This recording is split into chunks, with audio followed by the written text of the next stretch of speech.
What time is it? Tea time! Giving LeBron credit for going to the NBA Finals and losing is like giving him a participation trophy, which I thought society today was against that.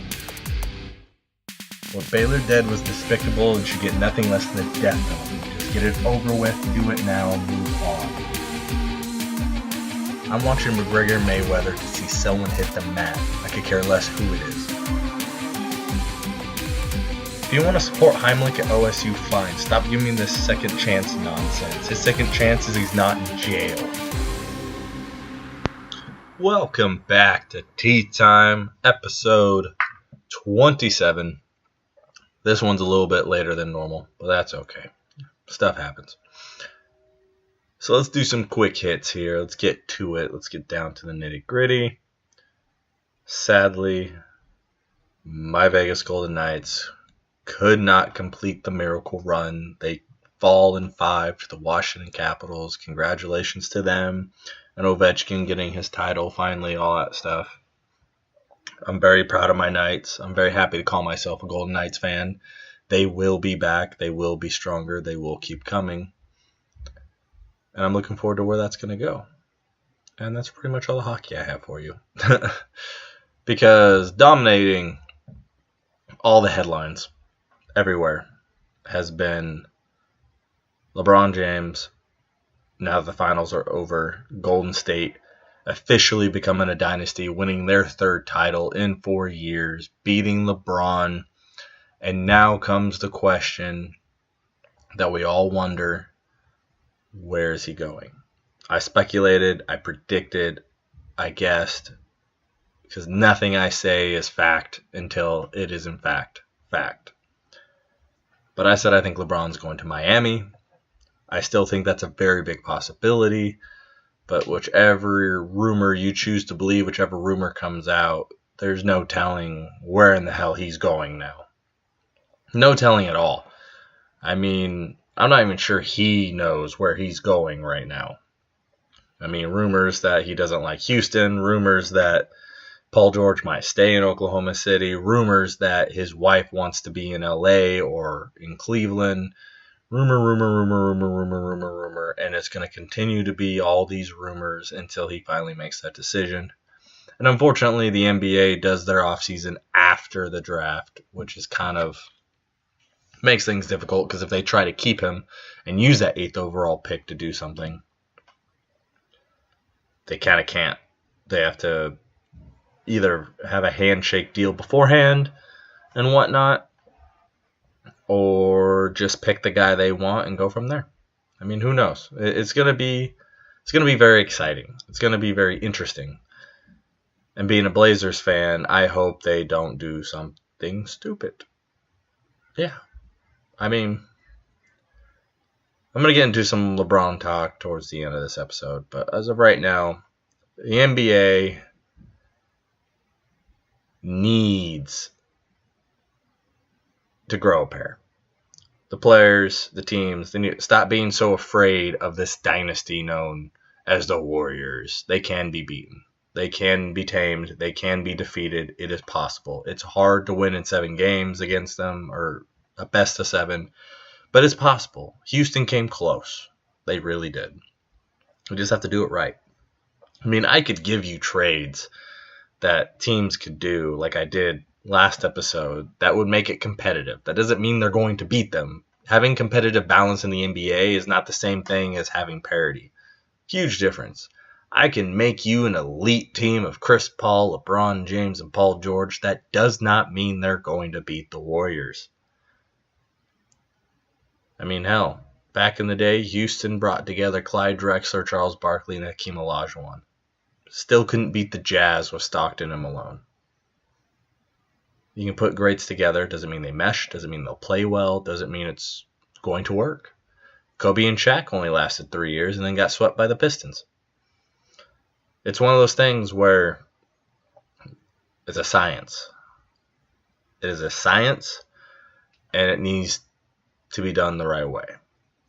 And I gave you what should happen. I can give you what I think happens. I can give you what's probably going to happen. But really doesn't matter. I mean, a trade, if LeBron was to stay in Cleveland, that they could do right away, that would work, that would make them competitive again right away, because their roster is not terrible. Yes, there's some bad contracts, but let's face it, Jordan Clarkson and Julius Randle, Paul George was considered a very good trade for Indiana at one point. And Jordan Clarkson all of a sudden forgot how to play. No, it just didn't work right away. It didn't mesh. It's different to play with LeBron. Clarkson kind of was given the free reign to do whatever he wanted with the ball when he was there. But a trade they could easily do, because Charlotte wants to start over. J.R. Smith, Tristan Thompson, and somebody else, George Hill, whoever it is, throw somebody in there. Probably keep George. No, throw George Hill in there. Send him over to Charlotte for Batum, Michael Kidd-Gilchrist, Dwight Howard, and Kemba Walker, and give them your 8th overall pick. And obviously probably give them a protected pick the following year, because it's going to be bottom part of the draft anyway. It's not really going to be worthwhile in the first round. You give them all that, swap contracts, you get better players, a better team. Now you have a starting lineup that boasts Kemba Walker, Nicholas Batum, LeBron James, Kevin Love, and Dwight Howard, with Michael Kidd-Gilchrist coming off the bench with Kyle Korver, Jordan Clarkson, Larry Nance Jr. Like that's a bet right there, right away. Better lineup. All you got to do is use your brain, because that 8th pick is nothing to LeBron. I mean, it's just funny how the NBA has turned into, for lack of a better word, a pansy league and a me league and I need to get mine league, chasing the ghost of Michael Jordan league, like all these things. Like, people are still upset about KD for leaving. They are. They are absolutely, positively upset that Kevin Durant brought imbalance. Technically, LeBron started that when he went to Miami. That's where it started. And I can give you the top 5 weakest moves by stars, all-stars, superstars, however you want to call them. 5 weakest moves of all time in the NBA. And I will give you that. But first, your car making a funny noise, your car's not running right, you're not getting the right gas mileage, something's wrong and you don't know what it is, you need to call up Tom Radican at Auto Service Express. I know I tell you guys about them all the time. Well, that's because they're who I go to all the time. I don't know squat about cars, and I don't need to, because Tom does. Tom takes care of your car. He takes care of the customer. He lets you know what he's doing, what you need, how much it's going to cost, and what it's going to take. Trust me, you will leave there satisfied. He will fix your mileage. He'll fix your tires. He'll fix your engine. Your car will run better leaving than it did when it went in. Auto Service Express, Springfield, Oregon, off Mohawk Boulevard. Give Tom Slick a call. He'll take care of you. I guarantee it. Auto Service Express. They'll get the job done right. Yeah, the top 5 weakest moves in the NBA. They're pretty easy to call out, because there's really not a whole lot of them. Not enough to really, there's maybe 7 total in the history of the NBA of players making some weak sauce moves. But there is 5 that I have for you. But to get back to competitive balance, that needs to happen. Teams just need to go for it, or don't go for it. They need to find ways. There's moves you can make that will help you in 2 years. You can't wait out the Warriors. You can't wait out LeBron. You do that, you're going to find yourself in a position where, look at Boston. They made the move to get Kyrie and Gordon Hayward and Al Horford, which was smart moves. And everyone thought they were just going to wait out till LeBron was done. Well, Philadelphia's kind of built a pretty nice young core of Ben Simmons, Robert Covington, Joel Embiid, and so you wait out LeBron to face those guys coming together. You just can't wait. You do that, you fall behind. Look at Oklahoma City. They had will go in history as one of the most underachieving big threes ever. Talk about Golden State drafting the right guys together. Look what Oklahoma City did. And they went farther than drafting just 3 guys. They had a 4th guy and a 5th guy who have all been extremely comparable players. They drafted Serge Ibaka. They drafted Kevin Durant. They drafted James Harden. They drafted Russell Westbrook, who were all on the team at the same time. They drafted Steven Adams, who became a part of that and has been a very solid big man since. They knew how to draft. They made 1 finals. Just 1. They blew a 3-1 lead to the Warriors, who eventually went on to lose in the finals to LeBron. And then KD made the switch, and everyone hates KD, and blah, blah, blah, and we get back to the weakest moves. But nonetheless, there's moves to be made. There's things you can do, and it's not always getting the home run guy. Like, look at Houston, for instance. They're paying Trevor Ariza $7 million a year, PJ Tucker $8 million a year. And those two guys are two of the biggest cogs they needed to get on the Warriors and play their game. They both knock down threes. They both finish at the rim. They both played hard-nosed, in-your-face defense, which is what you need. Simple things. Just the simple things. You don't need to give a max deal to 3 players to have a chance at anything. You got to find ways to do it and make do. You have a cap. You have a salary. You have a luxury tax. You have all these things. You want to win. You got to make the right moves. The New Orleans Pelicans gave up 2 first-rounders to go get Nikola Mirotic after Boogie Cousins got hurt. He is making $14 million a year, and he is a big reason why they swept the 3-seed Blazers, cry, sad face, in the first round of the playoffs. Big reason why. And they had the cojones to make the move. Sometimes you have to have the cojones to make the move you really don't want to make. Like, take my Blazers, for instance. We're in cap hell because no matter what we do, unless somebody becomes better than they are or becomes something they're not, we're not going to win a finals. We're not going to go to finals. We're not even going to a Western Conference finals. We had a great season and got our asses swept. Yeah, Anthony Davis, best player on the court. But Damian Lillard's number 2, and CJ McCollum is arguably number 3. You could even make an argument for Nurk to come in at 5. He's at least 6 or 7. Like, you just got to have the balls. And the best move, as much as Blazer fans might hate this, the best move they can make to help get themselves out of cap hell and actually maybe even improve their team, you call up Oklahoma City. You tell them, I'll give you Myers Leonard, I'll give you Evan Turner, and I'll give you Jake Layman, and I'll give you my 24th overall pick. You give me Melo. And they need to tell Melo, we don't want you. You're going to sit on the bench unless you take this trade. And people are going to go, I don't want to pay Melo $27 million. He's a has-been. He's washed up. Hey, Portland fans, shut the hell up. The only big acquisition we've ever gotten is Scottie Pippen. We have a chance to get a Carmelo Anthony. Yes, he is not MVP like Melo.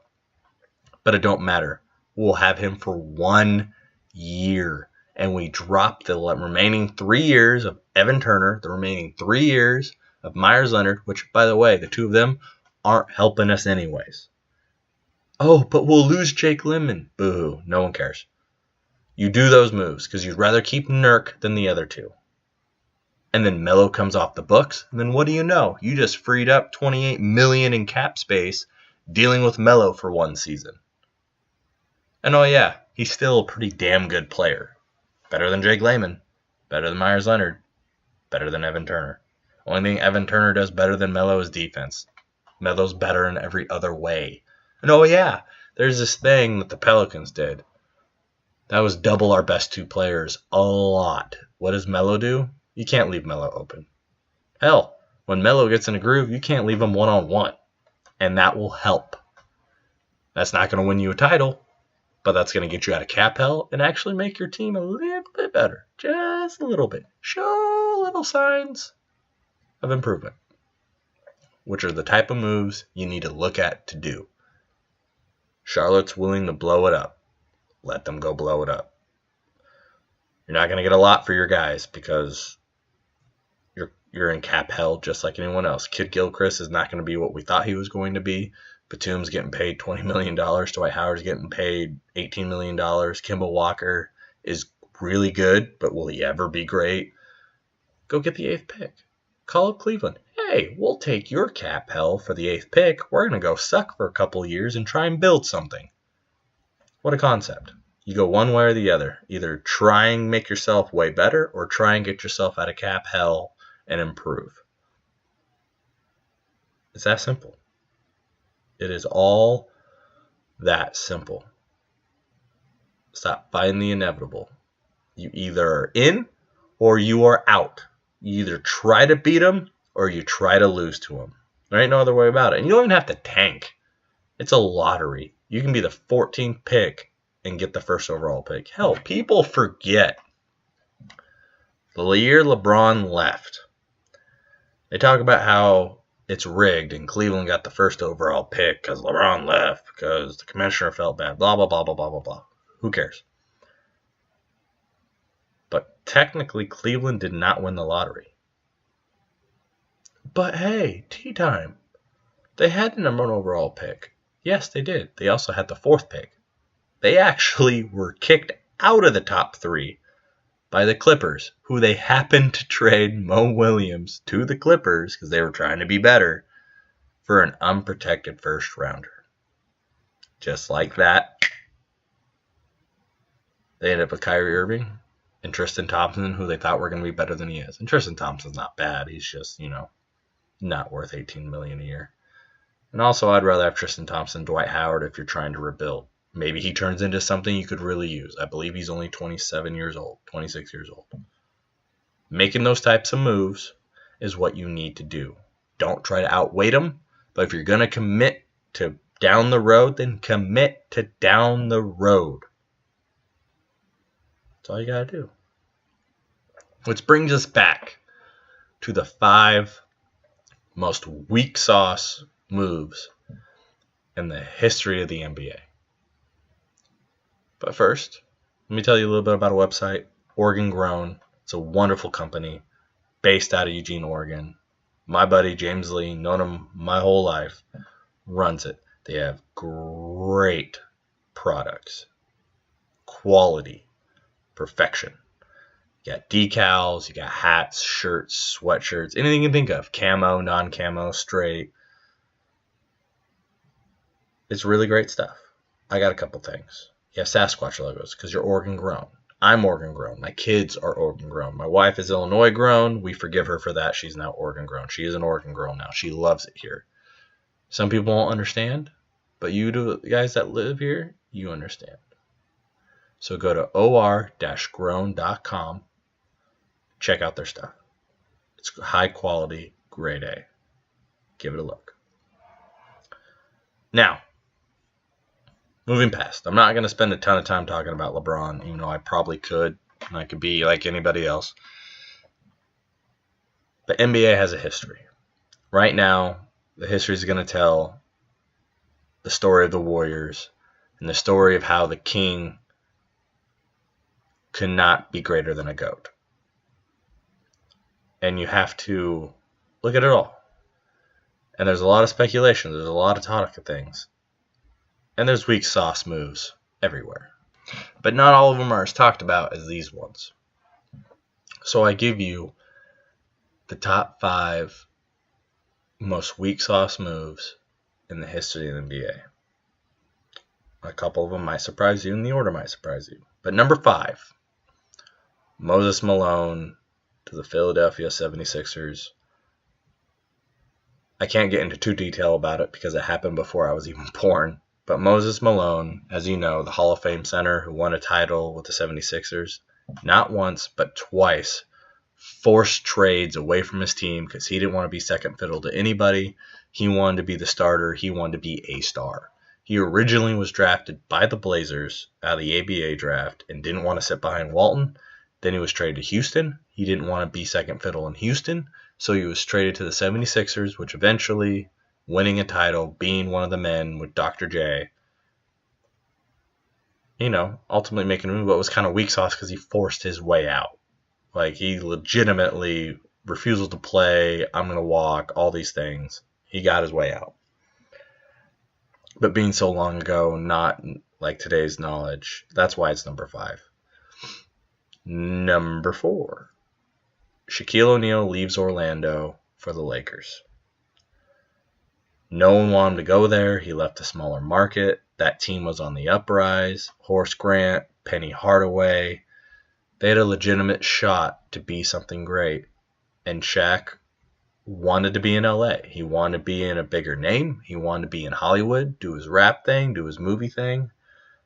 And I don't know if you've seen that Magic moment, the 30 for 30 on that Magic team. He was a little bit jealous of Penny, and it drove him to leave.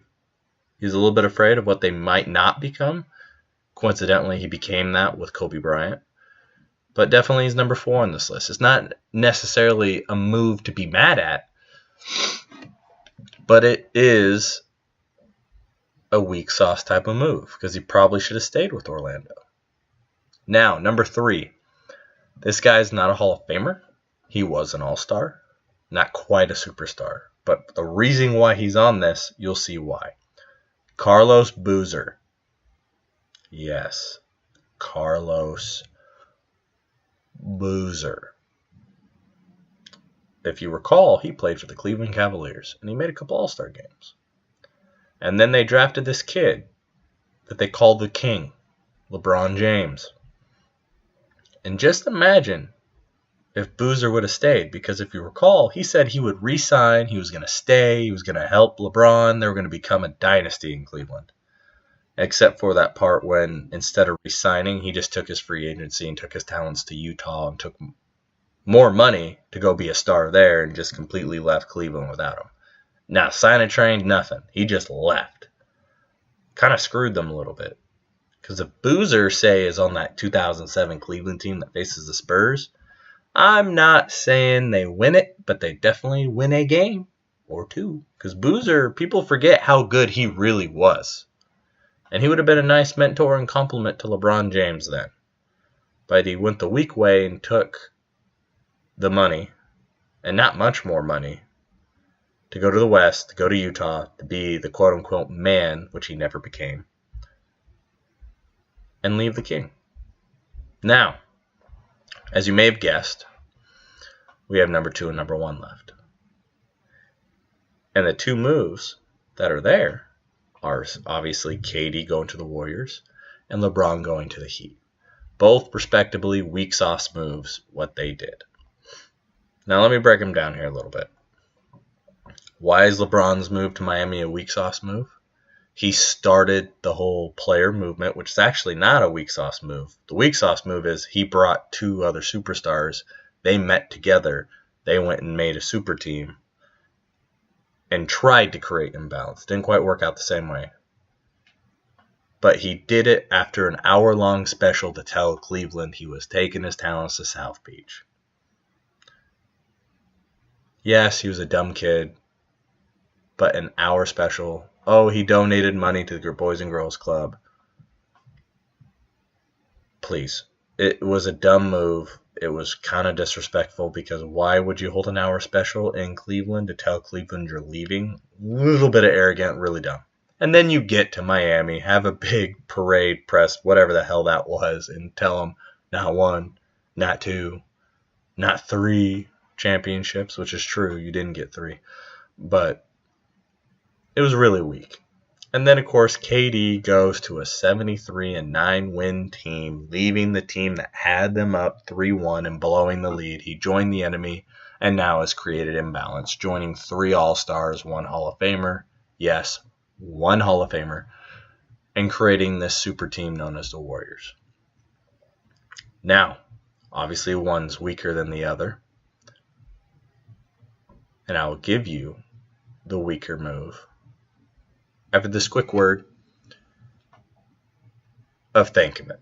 I just want to thank all you listeners. I've officially reached 1,000 downloads. I couldn't have done it without you. I couldn't have done it without the Sport Gauntlet that we recently started. The debate page. It's been awesome. It's been fun. Let's keep it going. If you're not a part of it, go find it. It's on Facebook. It's called the Sports Gauntlet. We'll let you in. It's good, clean, fun debate. And a couple funny videos along the way. But from the bottom of my heart, thank you for helping me do my thing. But now back to the weak sauce meter. The weakest move in NBA history is, and probably will forever be, LeBron to the Heat. Oh, you hear that? That's people going, what the hell? Yes, LeBron to the Heat is still the weakest move. His home state, home team from Akron, Ohio, does an hour-long special to tell him he's leaving. and then gloats about it in my it is. As much as people are going to call me a LeBron hater, which I'm not, I'm more of a LeBron debater. It's still the weakest move in NBA history. It is, because he was a budding superstar, he was the next Michael Jordan, and he went and did that. And it's more of the way he did it, not what he did. I actually don't have an issue with him going to Miami. It's how he did it, and then he having the arrogance to say they were going to now be a dynasty and control and destroy the NBA when they haven't even played one game together yet outside of an All-Star game. There's arrogance there. There's stupidity there. There's being young there. But it is the weakest move, not KD, what he did. And you know what? I'm going to give you the argument why KD did not make the weakest move. Yes, he left Westbrook in the Thunder. Yes, he went to the team they blew a 3-1 lead to. Yes, they were 73-9, and yes, they had 3 All-Stars already. But do you want to know why it's only number 2? Because he is the best player on their team, and he is the only reason, well, not only, he is the biggest reason why they've won back-to-back championships. Because the Thunder blew a 3-1 lead to let the Warriors go to the finals, and then the Warriors blew the 3-1 lead themselves to LeBron, which might be the greatest comeback in NBA Finals history. They beat him the year before with Kyrie hurt and Love hurt. Kyrie's not hurt, Love's not hurt. They blow the big lead, and the Warriors knew they may not be able to beat LeBron and the Cavs. So what do you do when you can't beat the best player on the planet? You bring in the second best player on the planet because you know the room's better than the rest of theirs. KD has been above and beyond the best player on the Warriors. And if you think that's not true, then you aren't paying attention. He has now learned to play defense, and he's playing great defense. He's always had great offense. He's flowing with these new players, moving the ball, knowing when to go ISO. People forget last year when they had a gentleman's sweep of 5-1, he killed LeBron.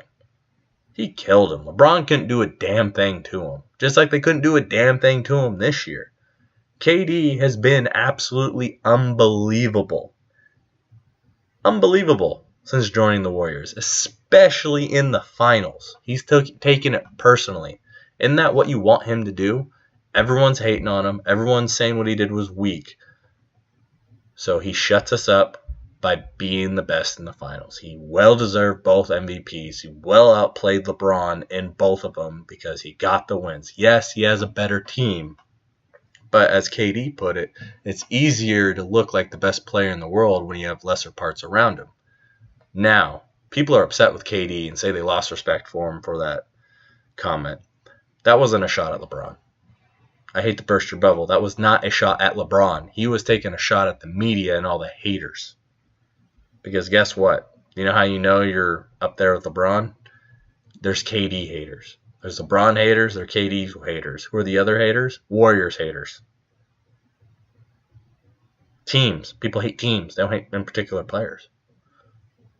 Usually it's the best that get hated particularly. KD is the second best player in the world. And in a couple of years, he will be the best player in the world.